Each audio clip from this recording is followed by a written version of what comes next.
You're listening to the SS Experience. Who this nigga on that name? On SMG. Now streaming on the SMG Podcast Network app. Download it on all your Apple devices. So much heat. But the only reason I graded it 15 to 5 is because as they was going back and forth with it, that's how I graded the song as, the two songs was put together.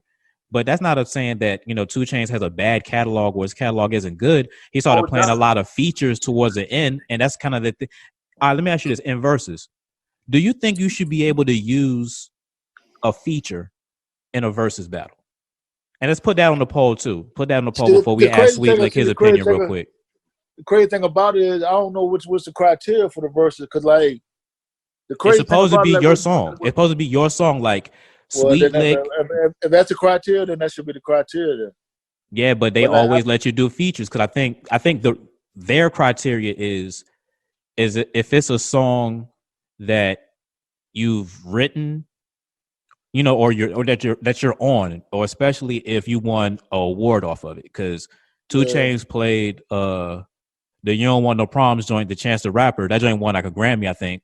Yeah. So 2 Chainz is he played a track that he won a Grammy on. So he definitely was on it. But I think what's thing, I don't want to say that Jadakiss kind of changed the narrative up, but Jadakiss kind of, if you watch how he did his battle with Fabulous, he kind of went out the way and just switched it up with a lot of big features and stuff, and it was crazy. But see, in his example versus Fab, he knows that Fab has more, radio records than Kiss does. And Kiss is I like how he shook it, and I like how he did it. Yeah, and you have to remember, Jadakiss, most of his career was in a group. You know what I'm saying? Yeah. So if you really want to go through Kiss's catalog, he's gonna have to have a whole bunch of features, or they're gonna be his songs with the locks. But the thing about it, like you said, in a battle, man, you in a battle, you're not in there just to. You going in there to try to win. So you got to go there, like, you know what I'm saying? To do what's best for you to win. So basically, it just has to be verses that you did. I mean, I know it's called Verzuz, but people's under the assumption that is, track for track. So then let's make Verzuz then. I mean, shit. My Hot 16 that I've written on a song versus your Hot 16 that you've written on a song, but you kind of get into a defeatist part when if you're taking a feature that you did on someone else's song where a person has like a whole song of like 2 verses. But like you said, though, I mean, it's a battle, though. You're not going to lose. So you think it's cool to use the feature if you was featured on a track? If I got a feature with Drake or I got a feature with Chance the Rapper, I got to use it, bro. I'm coming here to win. All right, so let's go ahead and put down the poll, you know what I'm saying, for everybody else on Twitter at SMG Podnet. Can you or should you use features in a Verzuz battle? Use whatever you got to use, man. Do what you got to do. No doubt. So when you're in a fight, when you're in a bar, you're in a bar fight, man. You got to use whatever you can use, buddy. No doubt. All right, so Ross in an interview with it was either Hot 9, I think it was Hot 97. I think it was Rosenberg in the morning. Not Rosenberg in the morning, Ebro in the morning. Yeah, Ebro. Yeah, I watched it. All right, so I'm gonna go ahead and run that clip real quick. From you, Ross, it was your thought to do it with 2 Chainz? Nah, Swiss hit me and told me to play. You know what I'm saying? I done got a lot of paper with Swiss. Swiss always been a genuine dude. I ain't even questioning. If that's what you want to do, homie, you already know what it is. I'm sure you see what the streets was talking about, but everybody ain't gonna want to just get next to Rose like that. That's why it was commendable. Yeah, right. And that's why it was commendable for the homie to do his thing. And not on no funny shit, but stuff. I came with a cool 20 pack and got 20 more for somebody else to really step up and say, and I'm gonna play 20 different ones. Yeah.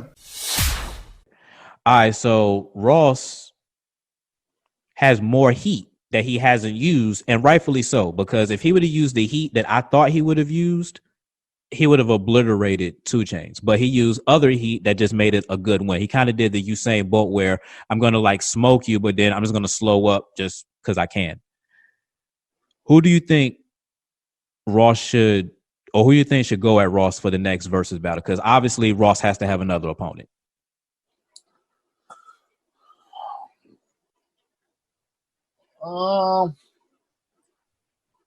I think Jeezy can mess with him. I think Jeezy can shake it up with him. I think T.I. might be able to shake it up with him. Oh, T.I. already said he wants 50 or better. I mean, T.I. got to be more realistic, but I mean, he confident. If he can go at 50, he should be able to go at Ross. So what do you think about? All right, so I'm gonna get to back down in a second on that little bit. Do you think T.I. can go at 50? Because a lot of people said like, hell no, he shouldn't. But I'm gonna be honest with you. I'm more of an up top type of dude, man. I'm more of a 50. I grew up off G on him, man.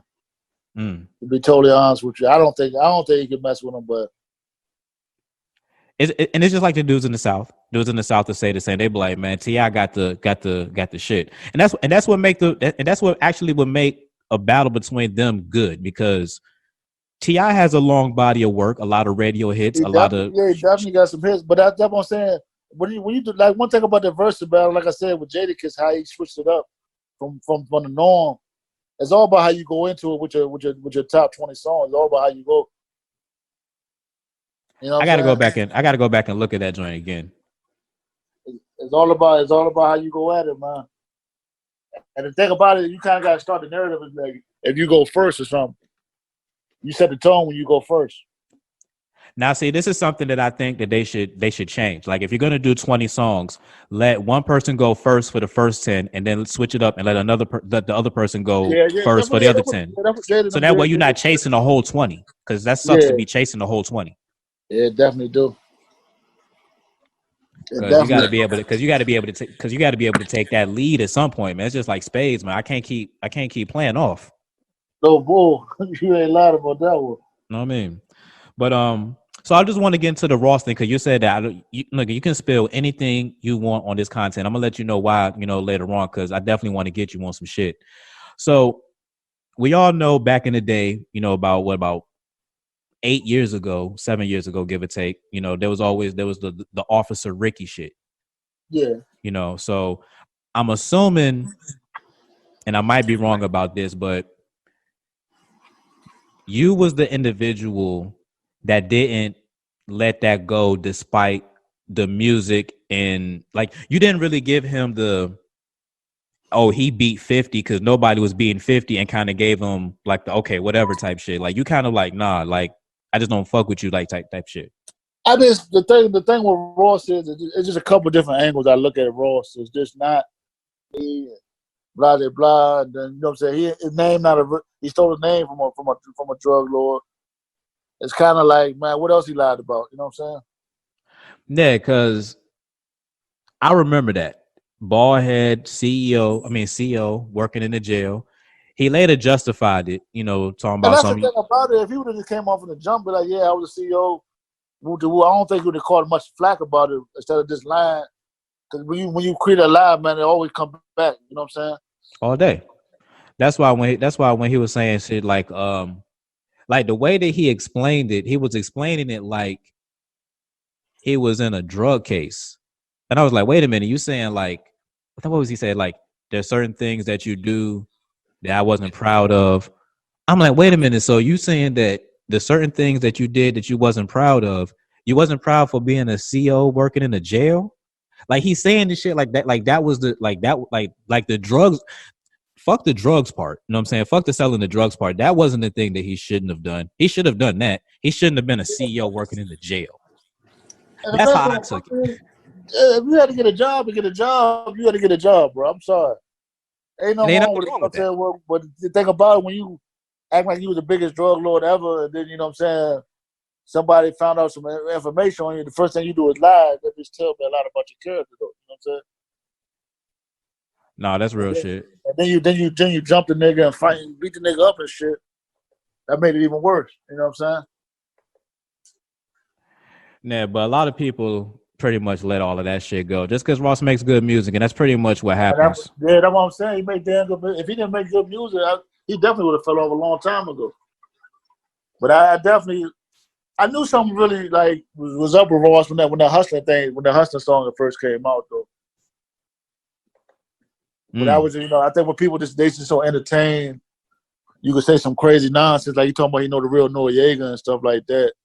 it sounds good from afar, though. You know what I'm saying? It's very entertaining. No, I feel it. No, I feel that. And yeah, like I said, we spew everything pretty much on this podcast. This is the SS experience. We can respect artists and respect their craft, but honestly, not like them, and that's cool.